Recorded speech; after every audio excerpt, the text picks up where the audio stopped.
to a new episode of the Jewish Women Entrepreneurs and Leaders podcast. We are still in our special Support Israel series. Unfortunately, we're still in war, and so we still need support. And what we have decided in the Global Network and the Jewish Women Entrepreneurs Leaders podcast is to focus on giving support to small business owners in Israel, or to showcase stories on how small business owners are actually helping and found ways to help in this very difficult time that we're going through here in Israel. So I have with me today on this episode Gaby Fachler and Melissa Goldwag. Hi, Gaby. Hi, Melissa. Hi. Hi. I'm very happy is not the word. I can't say I'm very happy. That's not the word, but I am. I think it's a very good idea that we're having you on the podcast because, I mean, we've known each other for a long time, and I know your business, and I've been interviewing you on all kinds of different platforms, but today is different. Today, we are going to share with everyone who is listening how you are able to use your business and what you do to actually make money to help people that were in need, and how you were able to really focus and put all your strength and energy to help those who were in need. So first, before we start, just tell us what you do so that we know how you were able to translate all this into helping people in Israel. Okay, so we're the co-CEOs and founders of Pack for Israel, which is an all-in-one website where parents of gap year students can shop for their children's needs. So when they get to Israel, they might have a package waiting for them that's filled with blankets and pillows, toiletries, and all sorts of things that they need for their dorm room. So that's the background where we come from. Right.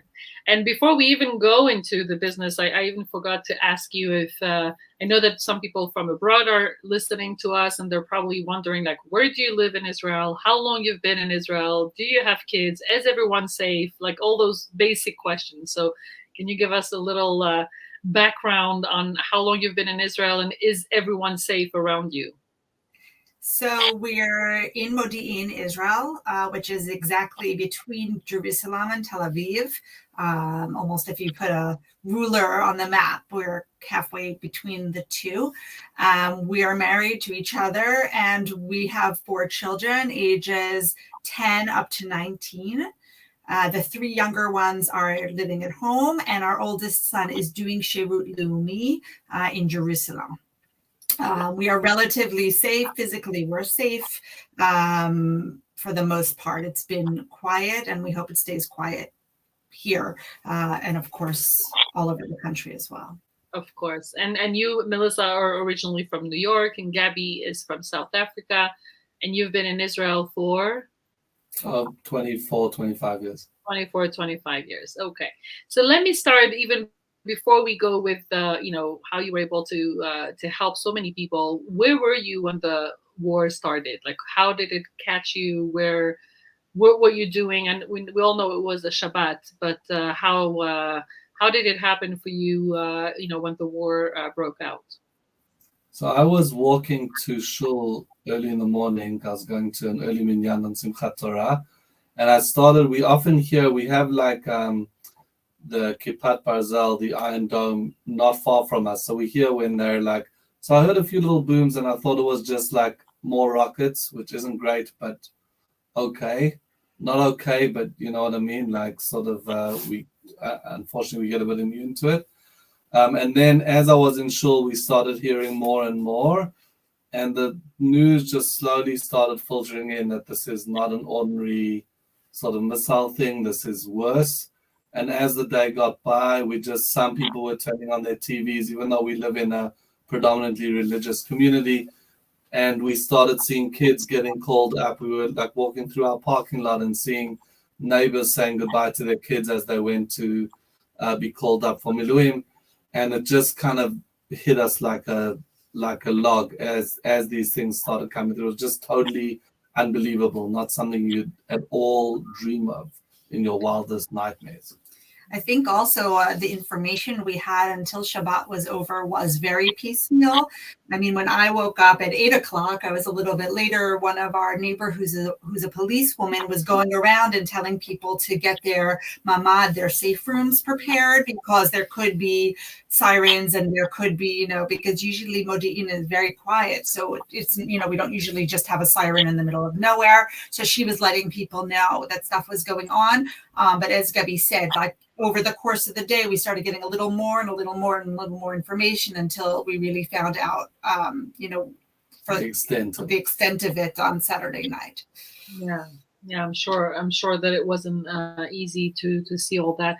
And so you hear the news, you understand, as much as possible the extent of it, and then how do we go from the war Israel is at war to what can we do to help? Like, can you take us back to your process of, we are almost victims because we are, we're potential, we can be in danger, us and our families, and to switch to how could we help? What can we do? Can you take us back to that process?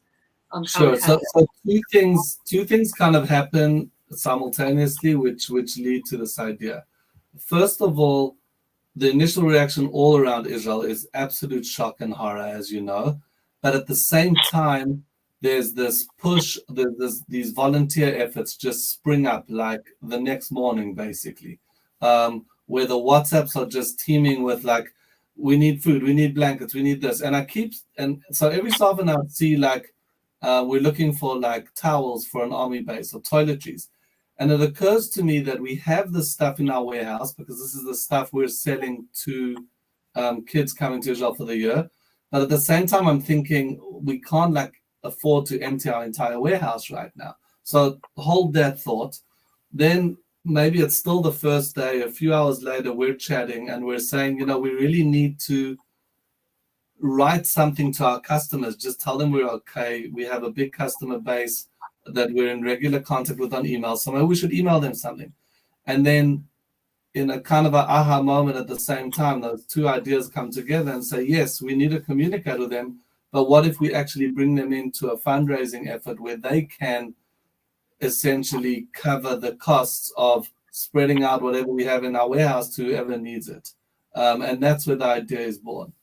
Wow. Yeah, I think by Sunday night already, we had sent out our first email where we described, Gaby wrote it because he does a lot of the writing, describing how we were feeling, which was really very shell-shocked. I mean, we were expecting it to be, the morning after 2 weeks of vacation, the kids were going back to school, everybody was going to start their routines again, acharei hagim, after all the holidays, which is what we generally do. And all of a sudden, we don't know what to do with ourselves. Like, you can't think, you don't know where to look, you don't want to watch too much TV, but you want to make sure you know what's going on. You want to check on all your friends, but you actually don't want to talk to anybody. You know who's going in. You saw some people, some of our friends, a lot of our friends are too old, but they're children and that sort of thing. So, so there's all these things going on.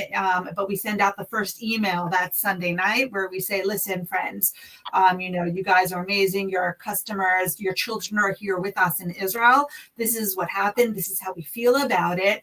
And we've decided to start a donation fund. We've seen at the beginning, it was a lot about toiletries. All these men and women have gone out to fight literally with the clothes on their back, and they don't have enough bottles of shampoo. I mean, they didn't have enough deodorant. They didn't have anything because no one really knew what they were going into at the beginning, and they left quickly. And I think there were about 350,000 people who went in the first couple of days, which is a lot of extra people than is in the standing army. And the first response was amazing. I mean, over the first night, I think a few $1,000. We didn't know what to expect. We basically we have an advantage in that when we get an idea in our heads, we often act on it very quickly, sometimes too quickly, but this was good. So we got a few products up which were basically just placeholders for people to donate. So we sent out the mail. We said, let's see, and the next morning we wake up with like a few $1,000 in the bank for this purpose. At the same time, a lot of things come together as well because we have a guy in our warehouse. He's probably about 20 years old, but he was mobilizing in his city where he lives. He lives in Beitar Illit, And he was mobilizing a whole lot of volunteers there, making connections with different army bases who needed stuff. So we were able to use him as sort of the person to deliver the stuff and to tell us where it's needed, and one of our neighbors doing the same thing. So we had these contacts and we knew exactly where the stuff was going to. And as the money was coming in, it was going out in the shape of our toiletries, towels, electrical appliances, you name it, going to the people who needed it. So just to make sure that everybody understands, your clients are not in Israel, right? They're mostly in the US. They have their kids in Israel in all kinds of programs, year-long programs. You write to them an email saying, do you want to help Israel in times of need, help our soldiers, help families, and you'll give us examples of people you've helped. They actually bought product, so made actually a purchase online on your website, but did not receive the product. The product was in your warehouse, and you found ways to get those products to those who needed it, whether you had drivers, or I think, Gaby, you drove it yourself as well, to different places where people needed it. Is that how it happened? Exactly. And also the costs that we were taking from the customers was really to cover the costs. We weren't making a profit on the items. We took a bit of handling expenses, but the idea was to cover the costs of taking whatever we would buy from the suppliers and put it in the hands of the people who needed it. So your clients donated the money, you donated your profit, and the people that needed it, the soldiers, the people in the reservists, the families, they actually got the products that are basically first necessity products, right? You're talking about toiletries, things that people need every day, right? Is that and the amazing thing is also it's kind of the kindness breeds kindness. So the guy in our warehouse who we usually use and charges us for all these different services, he said if it's for this, he's not charging either. So there's kind of a lot of people contributing at the same time. Wow. And so, I mean, I don't want to spoil, I want to hear some specific stories, but can you share already the number, like the big number of how much money you raised? And obviously it wasn't money that you gave money, but this money helped buy things for the soldiers. But do you have, I know I left with one number, I don't know if it's the same, but how much, what's the total amount that you were able to raise? So as of right now, it's close to $21,500, which is, over 80,000 shekels, which is a tremendous amount of money from our base of customers. I mean, of course, there was some friends and some families that also put, I think, Natalie, you even gave a donation to our fund. But for the most part, we're talking about our customers and even some of our strategic partners that we work with.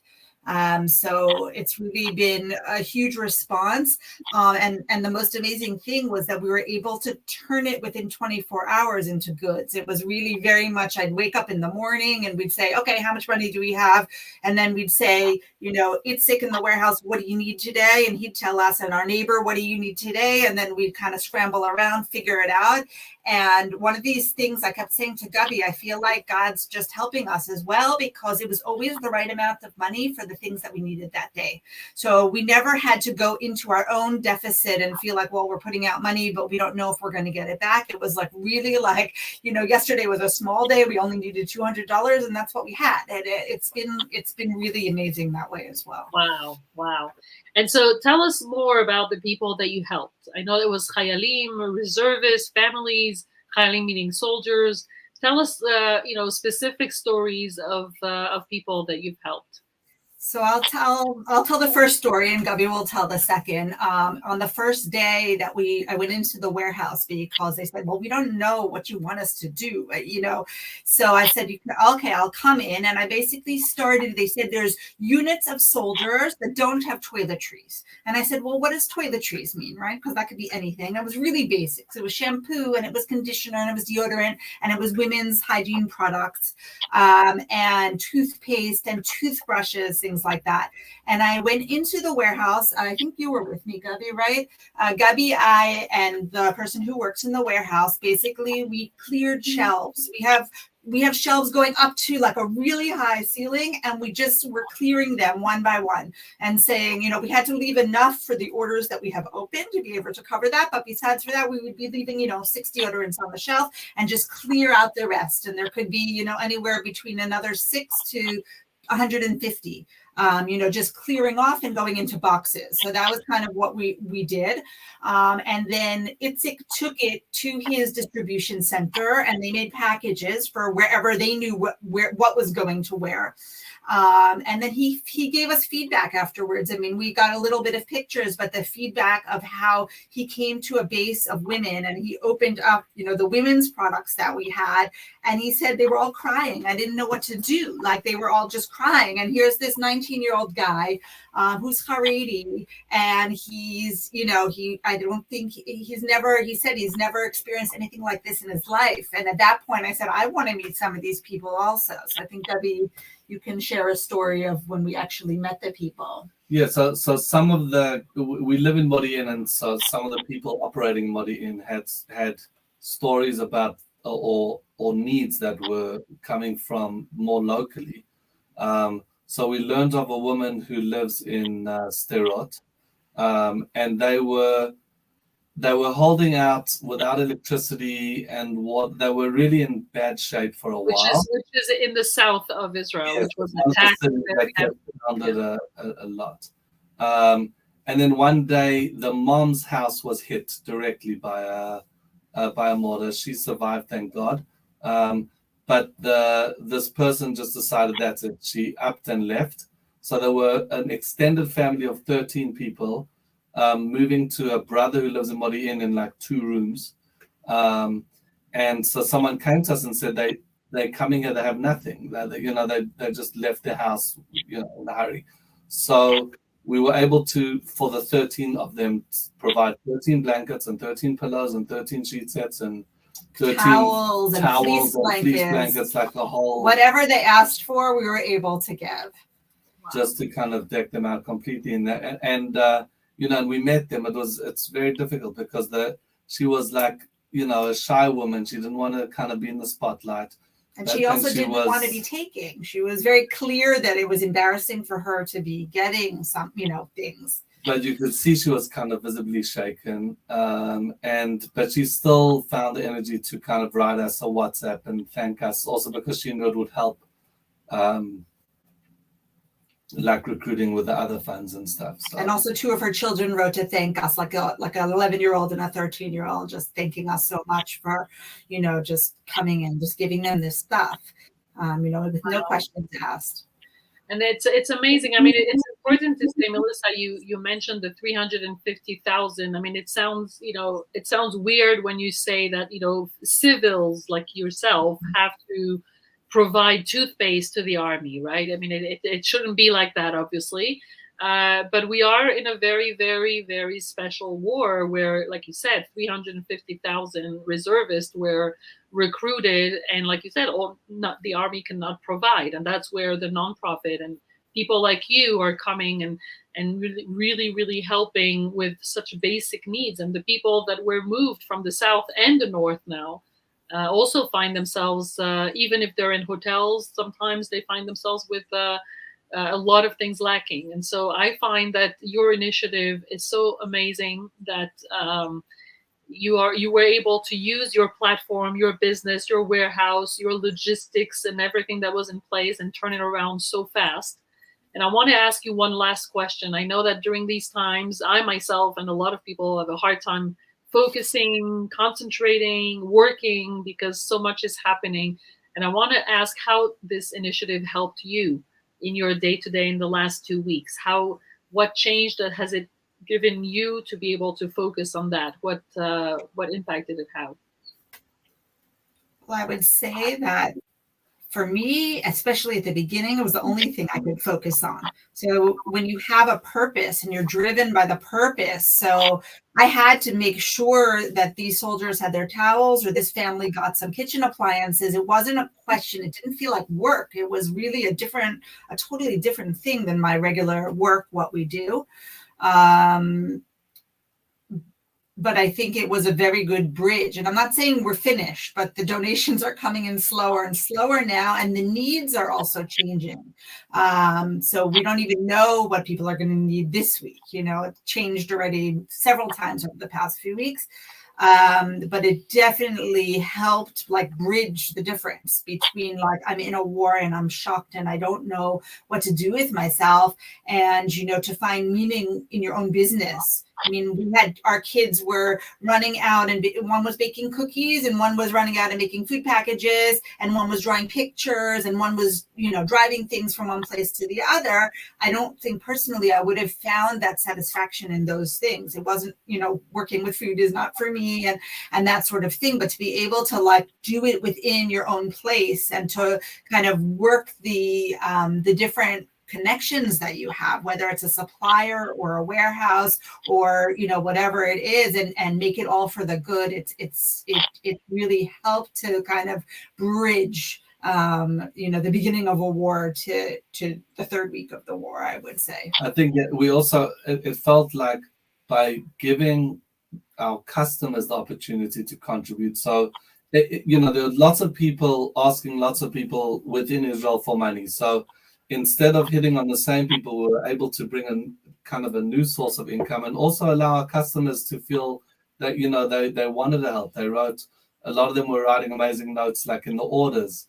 So I think that was a nice part of it. And I think when you're so, especially in those first few days, when you're so consumed with what's going on here, it was hard to actually take anything else seriously. Do you know what I mean? You know what I mean. So allowing ourselves to stay within that zone, but to be doing something helpful in that zone, I think, gave us the energy to keep going. Because when you're in that zone and you're thinking how am I going to sell this T-shirt to some guy? It seems so mundane. I mean, now, obviously we're all learning that routine is healthy and we have to get back into the routine, but it was definitely a good way to sort of channel our energies, do something positive, and just and stay alert with our business. And I'll say one more word, that even when we had a few regular orders that came in, but everybody also ordered a package, for soldiers. So it was, it wasn't oh, we're ignoring. Everybody was on top of that, in terms of that, and you're oh, great, I have more money, you know what I mean? I've got my Excel sheet, I make sure I know how much money there is. But even in those regular orders of my son's not comfortable, he needs something for his room, or my daughter needs another hair dryer, there still have been and still are those donations as well. Amazing. I love it when it's a win, win, win, win, win, win. Everyone is winning, and at the end of the day, $21,500 is really not a small amount, and you've helped hundreds, if not thousands, of people. So this is just amazing, and you've helped yourself also go through this by, like you said, channeling. And you've given your clients also an opportunity to give and to feel that they're donating something. So it's an amazing story. It just is an amazing story. Thank you so much. I wish we didn't have to share, but now that we have to, now that it happened, I'm so glad that you have been able to rise up to the occasion and to really use your business for such a good cause. So thank you so much, Gaby and Melissa, for sharing. I think that we can still put a link in the comments below for people that are listening or watching us, if they still want to donate. As long as we are in a war, there is always place to give. And we will continue in the Jewish Women Entrepreneurs and Leaders podcast with more interviews of initiatives that are either helping small business owners or initiative from business owners that are helping the war efforts. But this was an amazing example of how we can really do good with our business. Thank you, Gaby and Melissa. Thank you. I hope that we're going to hear very good news very soon. Thank you. Amen. Amen.